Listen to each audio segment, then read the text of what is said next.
Jane children, welcome back to biology video class.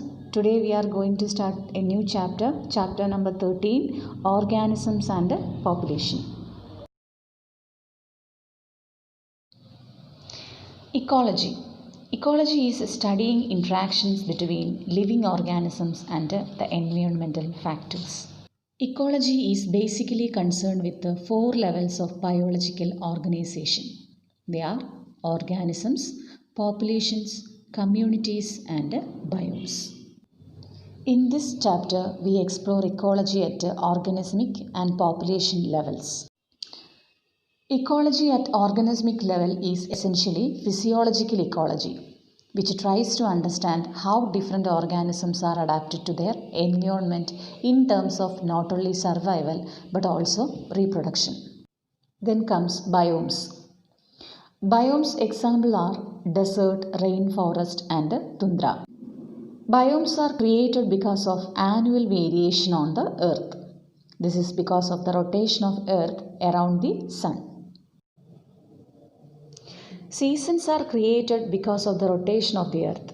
It causes annual variations in the intensity and the duration of temperature. Thus, precipitation occurs. Precipitation include both rainfall and snow. These variations causes the formation of different habitat. Habitats can be favorable or harsh, and life exists in both cases. Some example for cooler region as well as hot regions are given below. Example for cooler regions are deep ocean trenches and permafrost polar regions. And hotter regions examples are thermal springs and Rajasthan desert. There are some key elements that leads so much variation in the physical and chemical conditions of different habitat. The most important factors are temperature, water, light and soil. The basic components of a habitat are biotic components and abiotic components. The above mentioned factors will come under abiotic components of a habitat, and the biotic components include pathogens, parasites, predators and competitors. Next comes another important term, that is niche. It is a range of conditions in which an organism can tolerate. It includes diversity in the resources it utilizes and a distinct functional role in the ecological system. Here you can see a graphical representation that showing mean annual precipitation on x-axis, mean annual temperature on the y-axis. Based on these, the different types of biomes are distributed here. The different biomes which are mentioned here are Arctic alpine tundra, tropical forest, temperate forest, coniferous forest, grassland and desert. Understand this graph clearly. Sometimes it may be given for identification. It may be given as A, B, C, D. You have to identify which biomes are represented there. Okay. From the graph it is clear that desert having mean annual temperature is high and the precipitation is very low. But in the case of a tropical forest, that's showing the maximum annual precipitation and also temperature is high there. So in this way you have to study which one is represented there. Next comes the abiotic factors. The major abiotic factors are temperature, water, light and soil. Next we have to study these abiotic factors in detail. Next comes temperature. Temperature is influencing the life of organisms. The average temperature is high in equator and decreases towards the poles.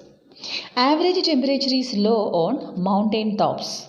Next comes the ranges of average temperature. In tropical desert it is less than 50 degrees Celsius. And in specific places like thermal springs, there we can see above 100 degrees Celsius. Temperature affects the kinetics of enzymes, metabolic activity and other physiological functions of the organism. Based on the tolerance to temperature, we can classify the animals into 2 groups. They are eurythermal and stenothermal. Eurythermal organisms can tolerate and thrive in a wide range of temperature. but a vast majority of them are restricted to narrow range of temperature. They are called stenothermal. Most mammals like goat, man, cow, sheep and monkeys are coming under eurythermal.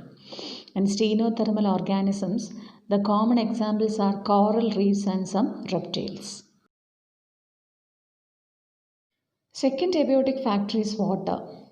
Life originated from water and does not exist without water. Both aquatic organisms as well as terrestrial organisms have problems related to water. Organisms living on desert need special adaptations to live, while organisms living in water bodies need optimum conditions like pH and chemical composition. Salinity or the salt concentration in each water body is differ. In inland water, the salt concentration is below 5. In sea, it is between 30 to 35, and in hypersaline lagoons, it is above 100. Based on the tolerance to salinity, we can classify the organisms into two groups. They are euryhaline and stenohaline. Euryhaline are the organisms which can tolerate wide range of salinity. Euryhaline organisms are able to adapt to wide range of salinities. Example of euryhaline fishes are molly fishes, which can live in freshwater, brackish water or salt water. Green crab is also an example for euryhaline organism. Stenohaline organisms can tolerate only a narrow range of salinity. Majority of marine freshwater animals are example for stenohaline animals. Third factor is light. Light is the main source of energy from the sun for photosynthesis. Light is used by plants for preparing food. The intensity and duration of the light, that is called photoperiodism, and that is also differ for different plants for flowering. In animals also, the diurnal and seasonal variations in light intensity and duration is used in foraging, reproductive and migratory activities. In deep oceans, the environment is dark and its inhabitants do not need the solar energy. The fourth factor is soil. The various characteristics of soil that determine the percolation and water holding capacity of the soil are as follows. These factors can be broadly divided into two: physical factors and chemical factors. Physical factors include soil composition, grain size and aggregation, and the chemical factors include pH, mineral composition and topography.